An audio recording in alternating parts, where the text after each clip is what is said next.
जय जय भई रवि असुर भयानी।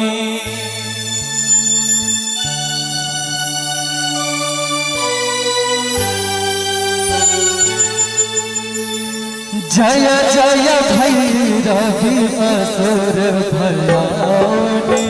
जय जय भई रवि असुर भयानी।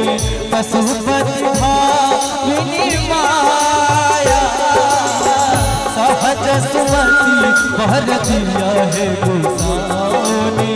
सहज सुमति भर दिया है गोसानी। अनुगत गति हुआ माया। जय जय भई रवि असुर भयानी।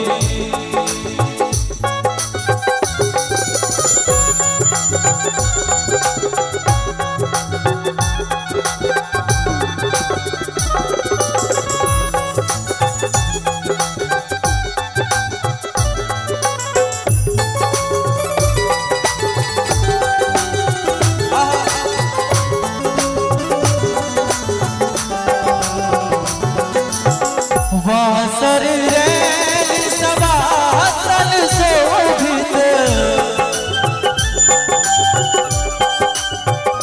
हो। वासर रैन सवासन शोभित चरण चंद्र मणि चूरा। कतौक गत मार मुख मेलने। कतौक गत मार मुख कतः उगली गली पूरा। जय जय भई रवि असुर भयानी।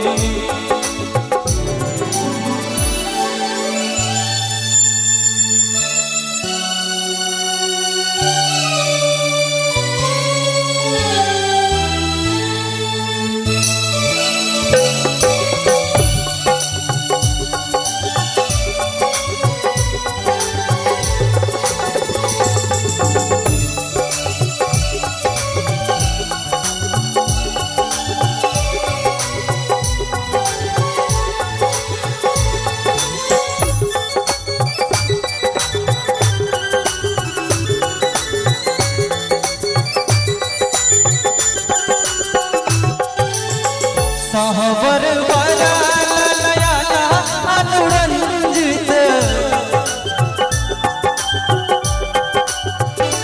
हो। सावर वरनयना अनुरंजित झलधि जोग फुल गोता। कट कट विकट ओठ फुट पाडरी। कट कट विकट ओठ फुट पाडरी। धूर पे मुठी पोता। जय जय भई रवि असुर भयानी।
घन घन घुघरू कट बाजे।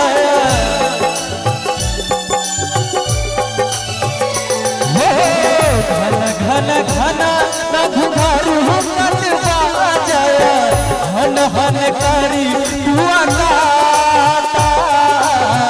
विद्यापति कह तू सुमति कहबी तू पद सेवक। एक बेर अपना मिथिलांचल के लिए एक बेर बाबा विद्यापति के नाम पर दोनों हाथ सब गोटे उठा लियो, आगू सब पाछू धर आ ताली बजा के हमरा संगे कि पुत्र बिसुरी जुनी माता जय जय भैरवी रवि असुर भयानी, जय जय भैरवी रवि असुर भयानी। पशुपति भामिनी माया सहजसुमति वरदिया है गोसाउनी, सहजसुमति वरदिया है गोसाउनी। अनुगत गति